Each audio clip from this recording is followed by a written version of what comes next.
सुभागी।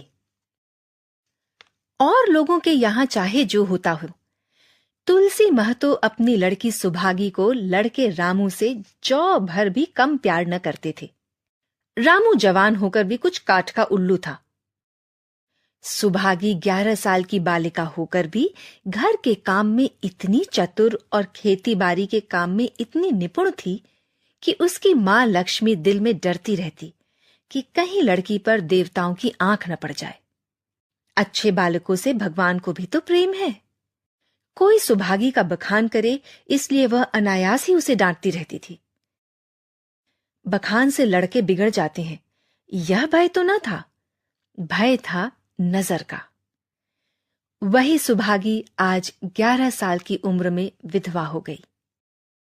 घर में कोहराम मचा हुआ था।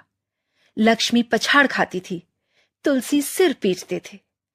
उन्हें रोते देख सुभागी भी रोती थी। बार बार मां से पूछती, क्यों रोती हो अम्मा? मैं तुम्हें छोड़कर कहीं ना जाऊंगी। तुम क्यों रोती हो? उसकी भोली बात सुनकर माता का दिल और भी फटा जाता था। वह सोचती थी, ईश्वर, तुम्हारी यही लीला है।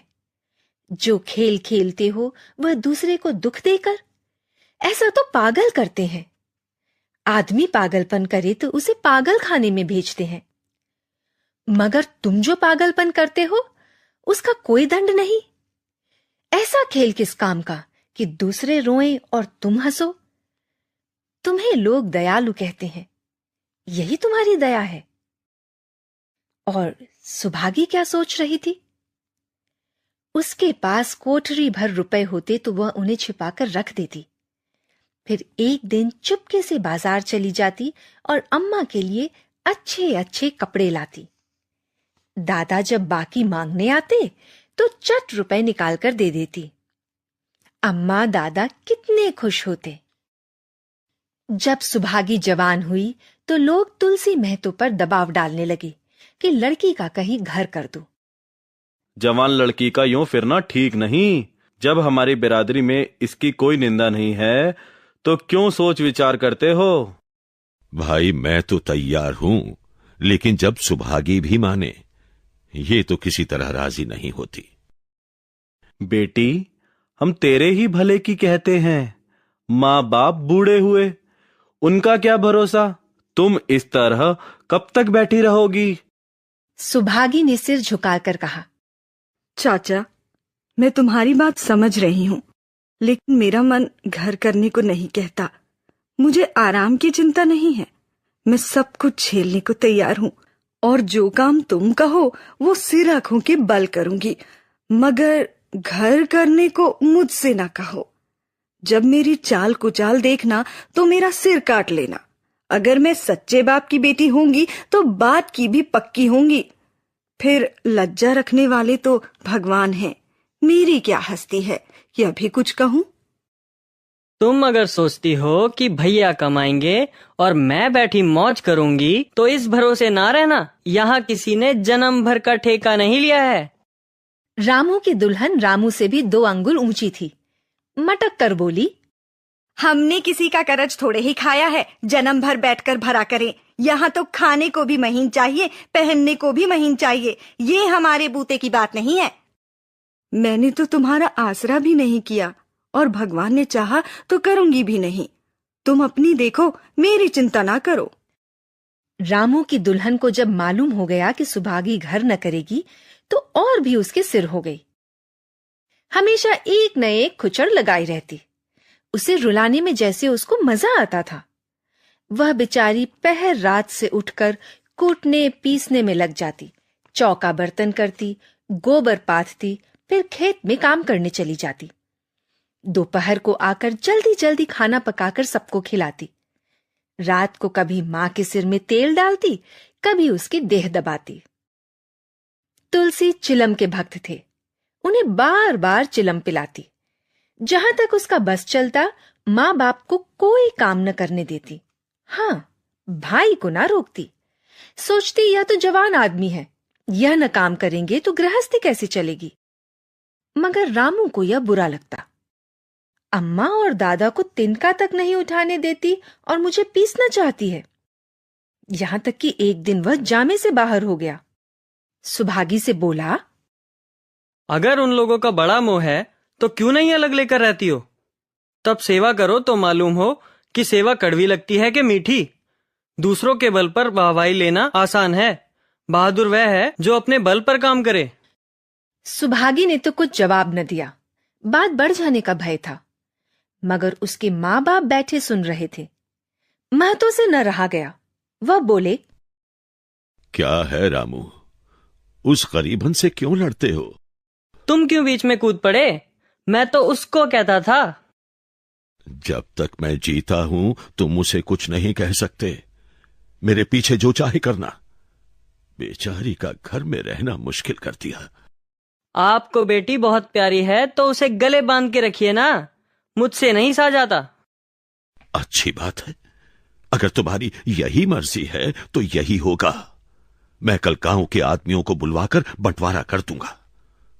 तुम चाहे छूट जाओ, सुभागी नहीं छूट सकती। रात को तुलसी लेटे तो वह पुरानी बात याद आई जब रामू के जन्मोत्सव में उन्होंने रुपए कर्ज लेकर जलसा किया था। और सुभागी पैदा हुई तो घर में रुपए रहते हुए भी उन्होंने एक कौड़ी न खर्च की। भागी पैदा हुई तो घर में रुपए रहते हुए भी उन्होंने एक कौड़ी न खर्च की। पुत्र को रत्न समझा था, पुत्री को पूर्व जन्म के पापों का दंड। वह रत्न कितना कठोर निकला और वह दंड कितना मंगलमय। दूसरे दिन महतो ने गांव के आदमियों को जमा करके कहा, पंचो, अब रामू का और मेरा एक में निबाह नहीं होता। मैं चाहता हूं कि तुम लोग इंसाफ से जो कुछ मुझे दे दो वह लेकर अलग हो जाऊं। रात दिन की किचकिच अच्छी नहीं है। क्यों जी, तुम अपने माँ बाप से अलग रहना चाहते हो? तुम्हें शर्म नहीं आती कि औरत के कहने से माँ बाप को अलग किए देते हो? राम राम राम राम। जब एक में ना गुजर हो तो अलग हो जाना ही अच्छा है। तुमको एक में क्या कष्ट होता है? एक बात हो तो बताऊं? कुछ तो बताओ। साहब, एक में मेरा इनके साथ निबाह ना होगा, बस। मैं और कुछ नहीं जानता। देख लिया आप लोगों ने इसका मिजाज। आप चाहे 4 हिस्सों में 3 हिस्से उसे दे दें, पर अब मैं इस दुष्ट के साथ नहीं रहूंगा। भगवान ने बेटी का दुख दे दिया। नहीं, मुझे खेती बाड़ी लेकर क्या करना था? अरे जहां रहता वहीं कमा खाता। भगवान ऐसा बेटा 7वें बैरी को भी ना दे। लड़के से लड़की भली जो कुलवंती होए। दादा, ये सब बांट बखरा मेरे ही कारण तो हो रहा है। मुझे क्यों नहीं अलग कर देते? मैं मेहनत मजदूरी करके अपना पेट पाल लूंगी।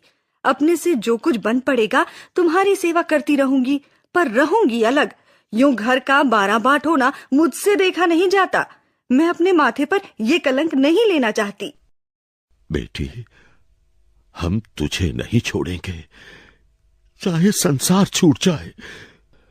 रामू का मैं मुंह नहीं देखना चाहता। उसके साथ तो रहना दूर रहा।